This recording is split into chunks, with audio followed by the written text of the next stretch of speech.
Presiden bicara sama Presiden Trump. Nah sekarang Presiden Trump sama Indonesia karena dia berantem sama Tiongkok, dia mau relokasi industrinya. Orang akan mulai memindahkan basis produksinya, bukan keluar dari Cina semua, tetapi mendiversifikasi ke banyak negara. Tapi untuk membantu diri kita, kan kita bisa menggunakan tangan lain dulu untuk membuat supaya ada lapangan kerja itu. Sekarang dulu ada 4.000 hektar mau bikin di Jawa Tengah. Itu mau bikin special economic zone.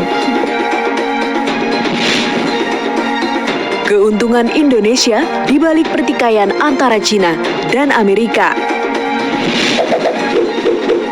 Sebelum kita lanjut, jangan lupa subscribe dan nyalakan loncengnya agar tidak ketinggalan info terbaru lainnya dari Poin. Jadi kalau melihat masalah, nggak bisa tuh hanya satu layer.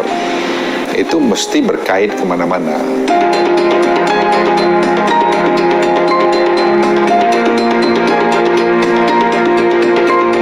Perseteruan dua negara kuat antara Amerika dan Cina semakin memanas, baik terkait virus corona maupun dalam perang dagang yang sudah terjadi sejak awal tahun 2018 lalu, di mana keduanya saling menerapkan tarif hingga ratusan miliar dolar terhadap barang satu sama lain. Adapun berbagai faktor penyebab terjadinya perang dagang tersebut karena Amerika menganggap Cina telah melakukan praktik perdagangan yang tidak adil seperti melakukan pencurian kekayaan intelektual serta akibat lebarnya defisit perdagangan antara kedua negara tersebut, di mana dampak dari perang dagang itu sendiri sudah cukup terasa di Cina dan Amerika, bahkan sampai mengancam pertumbuhan ekonomi dunia dan menjurus ke dalam resesi. Namun, bagi Indonesia, ada sebuah keuntungan yang dapat dipetik dari pertikaian dua negara ekonomi besar tersebut. Di tengah pandemi seperti sekarang ini, disebutkan Amerika akan memindahkan sejumlah perusahaannya yang berada di Cina ke Indonesia. Hal itu sebagaimana yang disampaikan oleh Menko Bidang Maritim dan Investasi Luhut Binsar Panjaitan. Dalam keterangannya, Luhut mengatakan jika dirinya diminta Presiden Jokowi untuk menjalin komunikasi dengan pembantu Presiden Trump. Menurutnya, pemerintah telah menyediakan lahan seluas 4.000 hektar untuk menampung relokasi pabrik Amerika dari Cina. Yang direncanakan lokasi industri tersebut akan berada di daerah Jawa Tengah di dalam zona ekonomi eksklusif khusus untuk industri farmasi. Presiden bicara sama Presiden Trump. Nah sekarang Presiden Trump sama Indonesia karena dia berantem sama Tiongkok, dia mau relokasi industrinya. Nah, saya diminta Presiden bicara dibawa sama pembantu Presiden Trump. Sekarang tuh ada 4.000 hektar mau bikin di Jawa Tengah. Itu mau bikin special economic zone untuk pharmaceutical industry. Selain itu, Luhut juga mengutarakan jika industri farmasi dan alat medis telah menjadi konsen pemerintah. Hal ini dikarenakan dengan kejadian virus corona ini, terlihat bahwa ketergantungan Indonesia untuk alat medis dari luar negeri sangat tinggi. Bahkan, sekitar 90% lebih didapatkan dari impor. Sekarang kita mengorganisir diri kita nih, reformasi diri kita yang lebih bagus. Misalnya, kita baru sadar betul bahwa kita obat-obatan itu, pharmaceutical itu, hampir 90% impor. Presiden kemarin udah merintahkan semua APBN yang bikin dalam negeri. Sebagaimana yang diberitakan oleh majalah Forbes. Pada headline-nya, majalah tersebut memberitakan data baru menunjukkan perusahaan Amerika Serikat pasti meninggalkan Cina. Terkait hal ini, mantan Menteri Keuangan Khatib Basri menyebut sejumlah negara yang saat ini menjadikan Tiongkok sebagai basis produksi mulai ancang-ancang memindahkan sebagian bisnisnya ke negara lain.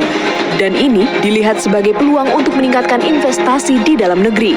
Menanggapi hal ini, PT Kawasan Industri Wijaya Kusuma sebagai BUMN pengembang kawasan industri Brebes di Jawa Tengah menyatakan siap dalam menyambut rencana Amerika yang akan merelokasi sejumlah pabriknya dari Cina, di mana pemerintah memang tengah menyiapkan Brebes sebagai kawasan industri. Nah ini yang terjadi, Cina itu semua itu terkonsentrasi di Cina sebagai sumber basis produksi. Ketika Cina kena, kolaps semuanya. Maka yang terjadi setelah ini, orang akan mulai memindahkan basis produksinya, bukan keluar dari Cina semua, tetapi mendiversifikasi ke banyak negara, supaya jangan tergantung pada satu negara aja. Itu yang saya melihat opportunities akan muncul, karena investasi akan mengalir ke banyak negara di luar Cina. Tentunya negara mana yang dapat adalah negara yang bisa memiliki iklim investasi yang paling baik.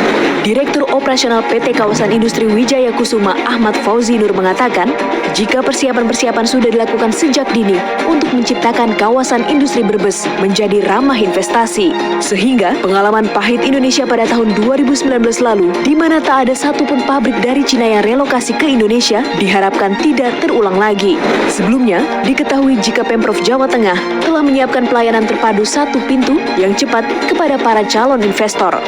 Dengan terobosan yang dilakukan tersebut, saat ini Jawa Tengah menjadi primadona investasi dari berbagai negara. Peluang investasi tersebut telah melalui proses studi atau kajian oleh masing-masing kabupaten kota, serta penilaian dan perbaikan oleh Koridor Ekonomi, Perdagangan, Investasi, dan Pariwisata Jawa Tengah yang kita singkat sebagai KERIS Jateng. Ini melalui kegiatan Central Java's Potential Investment Challenge, sehingga dapat dikategorisasi mana proyek yang siap ditawarkan dan yang prospektif dan potensial untuk para calon investor. Hal tersebut karena Jawa Tengah memiliki iklim investasi yang tenang, kemajuan pembangunan infrastruktur, dan kondisi sosial masyarakat yang membuat daya saing investasi Jawa Tengah kian membaik. Kami akan dorong infrastruktur yang ada. Nah, ini masyarakat Jawa Tengah ini menarik. Sopan, orangnya sederhana, rajin, mudah menerima perubahan, cukup adaptif. Maka dari Jawa Tengah itu ada yang jadi gubernur, ada yang jadi bupati. Ini dari sosial budaya menarik, orangnya menyenangkan seperti itu dan tidak neko-neko.